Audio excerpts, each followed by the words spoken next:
monde et bienvenue à Zoothérapeutiquement atypique. Cette semaine, on aborde un sujet peu connu dans le monde de la zoothérapie. Un animal, des animaux en fait, qu'on utilise peu souvent parce qu'il faut un petit peu adapter notre environnement de façon sécuritaire.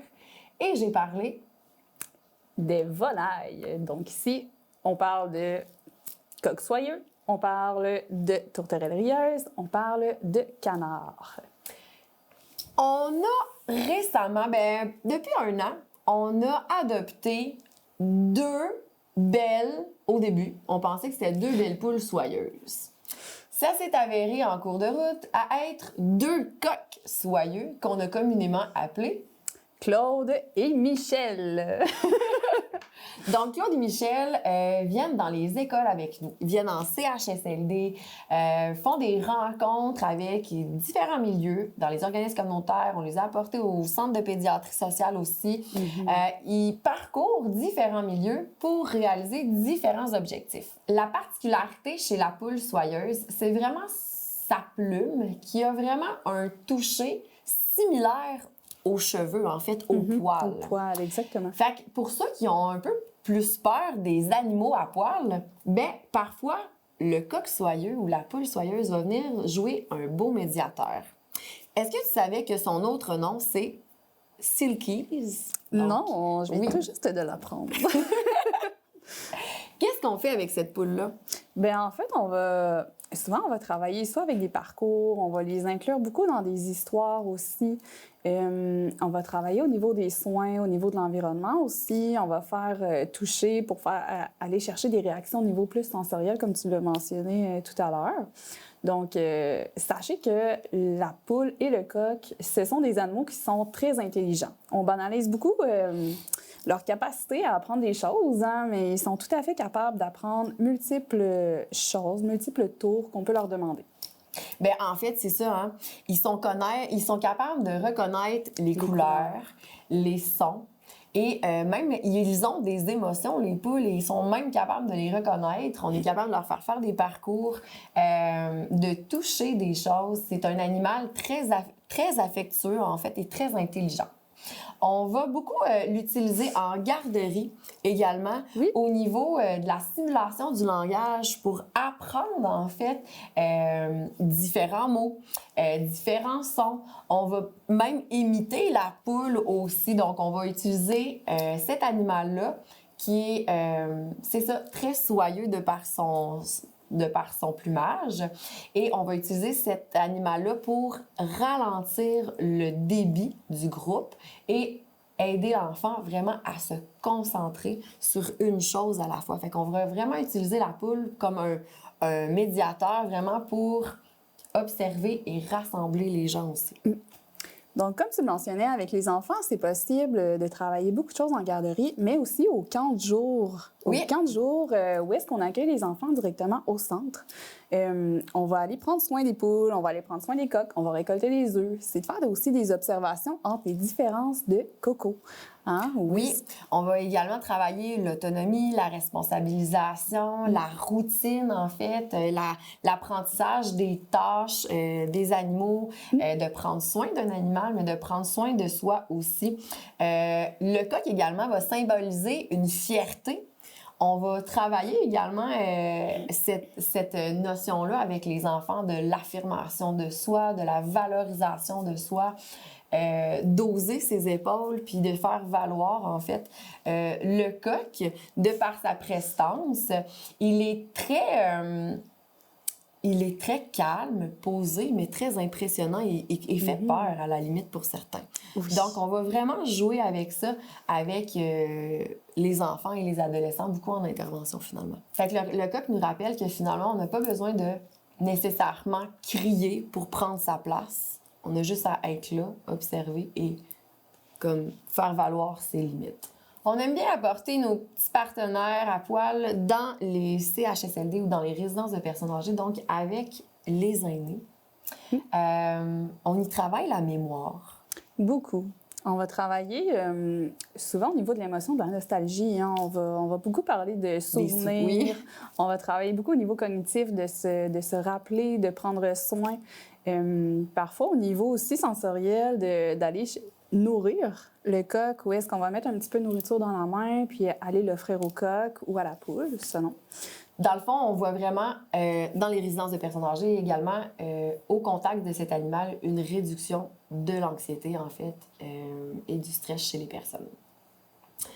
Au niveau sensoriel, on vient d'en aborder un petit peu, mais ceux qui ont le trouble du spectre de l'autisme ou de la déficience intellectuelle, cet animal-là va vraiment venir jouer un rôle de régulateur, en fait, au niveau de l'émotion, au niveau de la gestion des tocs et des tics de certaines personnes. Donc, ça va vraiment aider à la gestion de la peur, aider à l'ouverture, en fait, et l'initiation du contact à l'autre, à la curiosité. On va vraiment aller chercher cette fibre-là avec ces gens-là. Puis on va encourager l'animal à communiquer, en fait, de façon non verbale. Parce qu'il y a beaucoup de clients qui ne communiquent pas nécessairement de façon verbale, mais on arrive à communiquer avec des gestes. Donc, avec la poule, bien, on va être capable de faire un parcours pour aider la personne à communiquer de façon gestuelle, soit avec nous, avec l'animal, puis on va transposer ça dans la vie de tous les jours. Donc, les coqs soyeux, on les utilise. Ils viennent avec nous, Claude et Marcel. Claude et Michel. J'ai toujours de la difficulté parce qu'au début, c'était Claudine et Claudette. En tout cas, bref. On a également Boba. Boba, pour ceux qui la connaissent, c'est une canne merveilleuse qu'on nous a donnée, en fait, il y a quelques années déjà. Boba, c'est une canne domestique. Et elle est arrivée pendant les camps. Elle était toute petite, toute vulnérable, toute jaune encore. Oui, c'est ça. Et elle a grandi, en fait, avec le cochon vietnamien Banque et avec un lapin Jack, le lapin géant des Flandres. Et elle était lousse avec eux. Et Boba a une forte personnalité, ce qui fait qu'on l'utilise beaucoup en intervention pour travailler avec ceux qui ont davantage besoin de s'affirmer, besoin d'exprimer, de faire valoir aussi leurs limites. Oui, merci. Leurs limites. Travailler leur peur. Parce qu'on s'est rendu compte que le canard, cette canne-là, en fait, avec sa forte personnalité, bien, lorsqu'on travaille avec un groupe ou des gens ou une personne en particulier qui est victime soit de violences psychologiques, d'intimidation, peut-être qu'il y a un manque d'estime même. Oui. Hein, un manque de confiance. Donc, on va travailler avec ces personnes-là, avec Boba. Et Boba, il faut s'entendre que les canards, c'est des proies. Hein? On peut facilement les attraper, les manger, les consommer. Mais Boba, lorsqu'elle rencontre des gens qui sont victimes d'intimidation ou qui sont très inconfortables et sensiblement vulnérables, sont des proies, elle devient prédateur. Et là, tout le contexte de la zoothérapie et de la relation triadique, en fait, s'installe. Donc, la relation qui se crée entre le client et le canard, le client, il va falloir qu'il lui reconnaisse, en fait, qu'il est en perte de contrôle, là, il va le vivre, mais aussi de dire, mon Dieu, de reconnaître que ça n'a pas sa place, qu'il est capable de reprendre, en fait, ses propres capacités, sa place, puis son rôle de faire valoir qui qu'il est devant simplement un canard. Fait que là, tout en respectant l'animal, hein, on va y aller par étapes, mais on va demander à la personne, par exemple, de peut-être juste de gonfler sa poitrine, tout simplement de faire un pas en avant, de lui dire « Stop, non, va-t'en, j'ai peur, j'ai besoin que tu recules », qui peut-être en faisant des bras, sans nécessairement toucher à l'animal. Et de là, on va voir le comportement de l'animal qui va réagir. Est-ce que l'animal va fuir, va figer ou va attaquer? Dans les cas dans ce cas-ci, Boba n'attaque jamais. Elle est très, très douce. Elle va faire valoir au début, quand elle va voir la première personne, mais quand on va, après ça, faire l'intervention, bien, elle va vraiment comme revenir, prendre son rôle, en fait, de proie. Donc, toute cette magie-là en zoothérapie, là, avec Boba, bien, on le vit beaucoup. Moi, j'ai en tête un bel exemple qu'on peut utiliser peut-être, qu'on a vécu avec Boba, en fait. Là, en fait, c'était au centre de pédiatrie sociale où est-ce qu'on abordait les relations d'amitié avec le canard, justement la relation avec les autres, comment se faire des amis, finalement. Oui! Cette soirée-là... Oh, mon Dieu! Cette soirée-là, on est arrivé au centre de pédiatrie et il y avait... Un participant. Un jeune. Ce participant-là, ben, c'est déjà quelqu'un qui, d'emblée, avait de la difficulté à se faire des amis. Et on arrive là, puis l'atelier, ben, il n'y a personne à part lui. Fait que là, on a créé avec l'animal un bain. Ouais. On lui a fait prendre un bain, donc parce que les canards adorent nager. On avait rempli dans la pièce tout le lavabo. Hein? Ouais. On avait rempli le lavabo d'eau. Et là, avec l'enfant, on regardait, je pense que c'était au niveau de la gestion des émotions, hein, cette fois-là. Et on regardait, bien, qu'est-ce qu'on avait besoin, en fait, puis qu'est-ce qu'on devait faire pour... se faire des amis. On a fait une potion, une recette. Oui! Avec la nourriture. Puis là, on disait que qu'est-ce qu'il faut faire, dans le fond... Pour avoir des amis. Fait que là, il faut les écouter. Ouais. Il faut être généreux. Il faut, tu sais, là... être à l'écoute. Fait que là, on mettait des graines dans le lavabo. Et comme par magie, ben, il y a quelqu'un qui est arrivé. Il y a un autre enfant qui est arrivé à la fin de la recette magique. C'était beau, C'était hein? vraiment génial. Ouais, on vit toutes sortes de choses comme ça. Et Boba, en fait, comme les poules, les coqs, les volailles en général, ils sont très intelligents. Boba, on lui a appris par conditionnement, donc hein, selon le conditionnement classique de Pavlov et le conditionnement opérant. Donc, on va soumettre un stimuli, on va créer une réaction, puis on va donner une récompense. Donc, on crée le stimuli. Moi, je flatte le bedon de Boba, de ma canne, et ça va créer peut-être un chatouillement, quelque chose, et moi, je vais me mettre à battre des ailes. C'est vrai que j'y vais par... Elle doit y aller aussi vers observation. Fait que moi, je vais me mettre à battre des ailes. Fait que je vais la stimuler sur le bedon, je vais la gratter, je vais me mettre à battre des ailes, puis là, on va dire tout le groupe ensemble, « Vol, vol! » OK? Oui, vol, Boba, OK? Et là, ben, par entraînement, en fait, Boba va élancer ses ailes, va battre des ailes et va vouloir sa récompense. Donc, c'est une façon également avec les enfants qu'on a trouvé de travailler justement sur ses peurs, de valoriser nos forces, parce qu'il y a beaucoup de personnes qui avaient peur de donner de la nourriture à un animal. Et Boba, c'est impressionnant. Ça va vite, ton canard. Ça va très vite. Et on travaille sur ça. La relation à soi, la relation à l'autre. Parfois, quand quelqu'un d'autre vient nous voir vite, on n'aime pas toujours ça. Le canard, ce qu'il va faire aussi, ça va créer une expérience, en fait, que l'enfant ou la personne va se rappeler de comment c'est vrai qu'il faut peut-être arriver doucement, mettre des mots, des paroles, il y a une façon de faire. Mais le canard, bien, ça va chatouiller finalement, ça va vraiment picoter, puis c'est une belle expérience qu'on va valoriser, en fait, la personne d'avoir accompli ce petit défi-là, d'avoir nourri le canard. Ouais. Ah oui. Puis je me souviens aussi d'une expérience qu'on a fait. On a découvert, en fait, que le canard était très loyal, en fait, à l'humain. On a décidé de transporter Boba avec nous dans la forêt. Où est-ce qu'il y avait une petite rivière lors d'un programme avec des adolescents en pleine nature. Donc, on a vraiment pris la canne, on l'a apportée dans le bois avec nous, puis on lui a préparé tout un petit bassin dans la rivière. Où est-ce que... Vraiment en nature. Oui, oui. Là. On n'avait pas de clôture, on apporte le canard, la rivière, elle coule. La rivière, elle coule, puis là, il y a un beau bassin. Fait que là, les enfants, ils disent, on va mettre ça là. Puis là, ils avaient installé un petit peu des roches, des branches. En tout cas, c'était correct. Oui. T'sais. puis ils ont ouvert la cage. Vous allez voir les vidéos, là. C'est assez capoté. Voyez-vous la magie? La magie.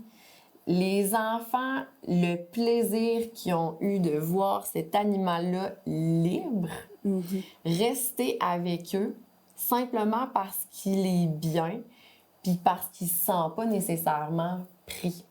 Fait qu'au niveau de cette confiance-là, de tisser un lien avec une personne, de créer une amitié, de comment garder cette amitié-là. Si tu l'emprisonnes, elle va vouloir partir. Si tu la laisses libre, elle va vouloir être avec nous.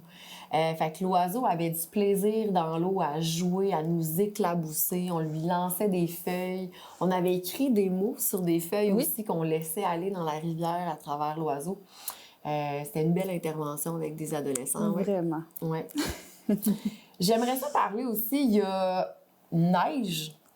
Oui. Neige, qui est notre tourterelle rieuse. Ça fait vraiment longtemps qu'on l'a. Neige, on a failli la perdre par égarement un jour. J'étais fatiguée. C'est le chat qui l'a trouvée. Mais Neige a survécu. Et Neige, c'est une tourterelle. Et là, je vais vous le dire, les poules, les volailles, les canards, tous les oiseaux, c'est des détectives. Ils nous regardent, ils sont pêchés puis ils nous écoutent. Ils sont vraiment là. Puis particulièrement elle, qui est, il plutôt, Neige, c'est un petit garçon. Neige, au début, il était dans notre bureau, on l'écoutait, c'était drôle, puis on s'est rendu compte, il roucoule, hein? Je suis bonne, hein? Oui. Je me pratique. Il roucoule, mais parfois, il rit. Il se moque. Ouais, et là, c'est vraiment se moquer, parce que c'est toujours à des moments que tu dis non, c'était pas le temps de rire, là, genre, soit que j'ai un problème, genre, on est avec on est, mettons, dans un bureau, puis là, on parle, on a un problème, une problématique, on sait pas quoi faire avec un client, là, on se pose des questions, ou même personnellement, on vit des difficultés, on s'échange, tu parles avec quelqu'un et là, ça rit. Non, là, c'est pas drôle, là, il y a tout le temps comme « Ah! » Fait qu'on l'a même changé de bureau à un moment donné parce que moi, je trouvais ça incessant. Mais elle rit à des moments, justement, tellement spécifiques qu'on saisit l'intervention, on vole, puis on rentre. C'est vraiment une porte d'entrée. Ah oui. Quand elle s'envole aussi, avec ceux qui ont le trouble du spectre de l'autisme, c'est tellement beau. Ils viennent avec une émotion. L'illumination. Oui, la liberté, la joie, on le ressent, là. On le ressent. Il y en a qui ont peur. On travaille sur ça aussi, de voir un oiseau voler, de le revoir se redéposer. On fait des bains avec elle. Moi, j'ai vécu quelque chose de vraiment beau aussi avec Neige. On était dans un CHSLD et le monsieur et la madame étaient décédés, ça faisait pas longtemps.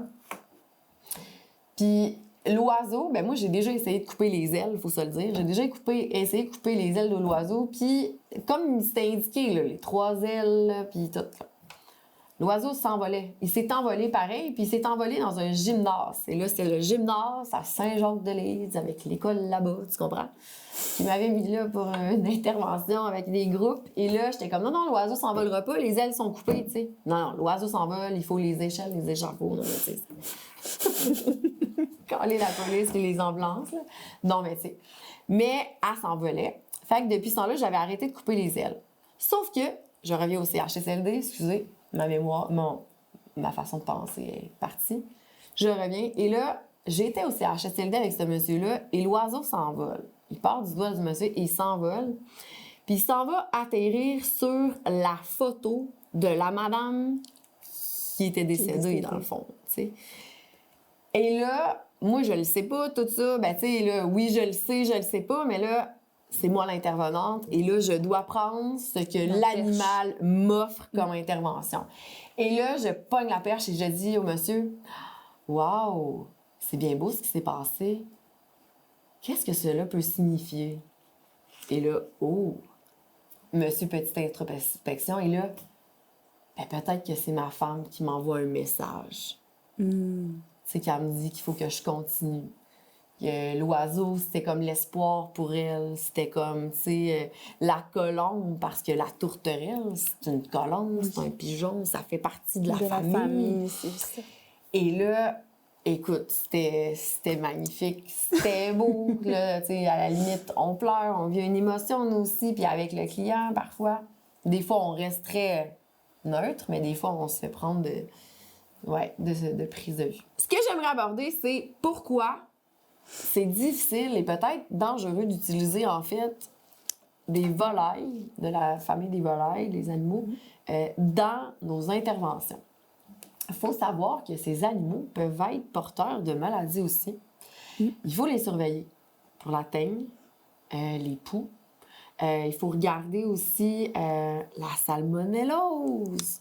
Donc, tout ce qui est excrément, en fait, il faut faire super attention. De là à nettoyer tout notre matériel d'intervention, nos surfaces avant et après, les mains avant, après, pendant, de nettoyer puis ramasser tout le temps les excréments, en fait.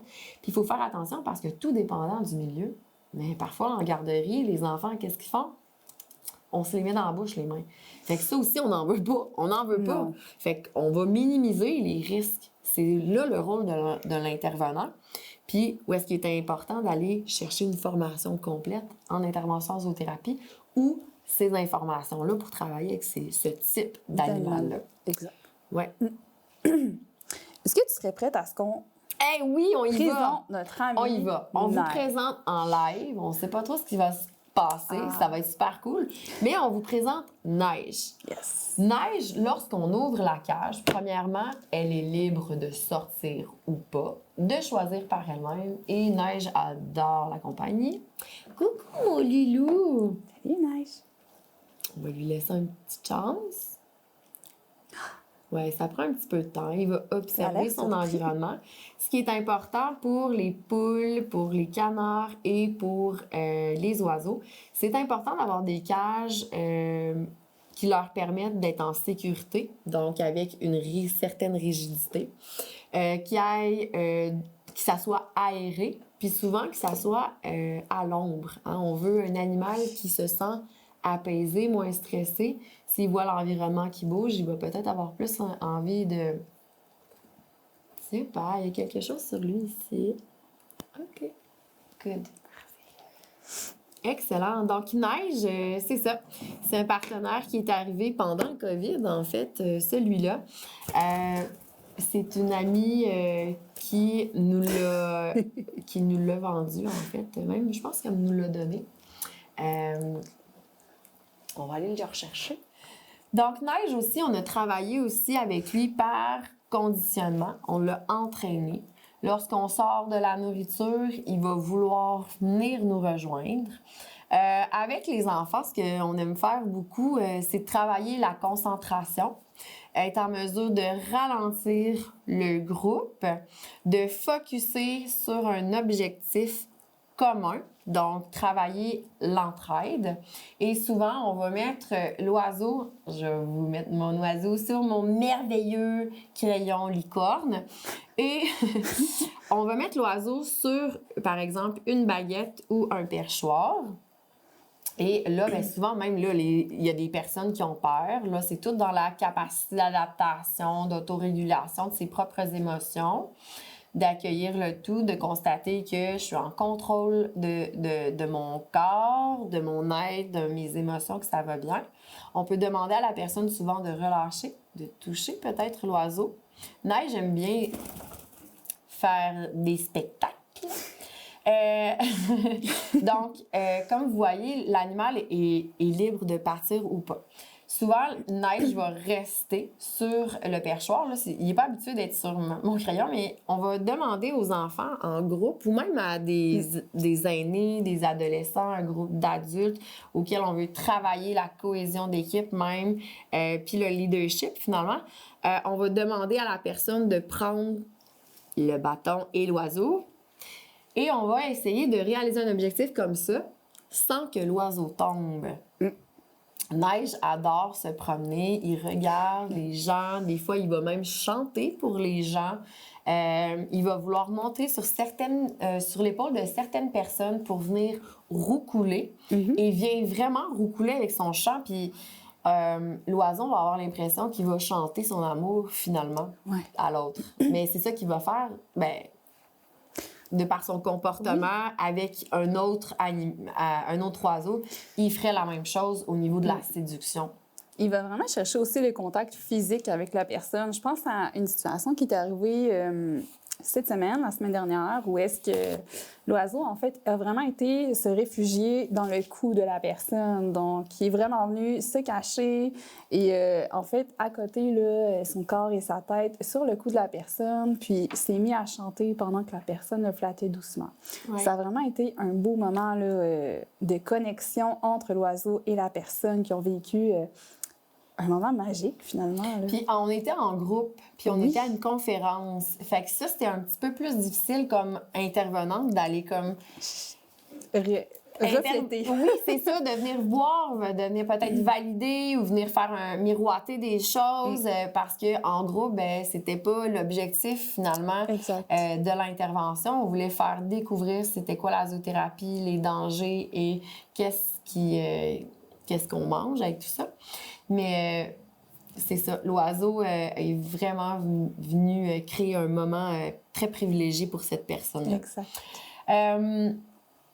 On a pas mal essayé de vous wrap-upper, de vous donner de l'information sur plusieurs animaux à plumes avec lesquels on travaille.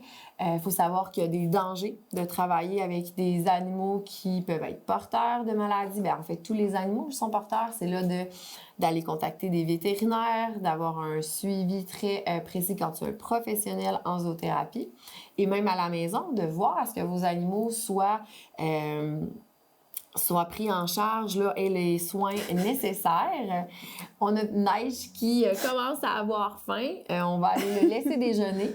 Et sur ce, on va vous souhaiter une excellente fin de journée et on se dit à la prochaine pour un autre épisode de Zoothérapeutiquement atypique.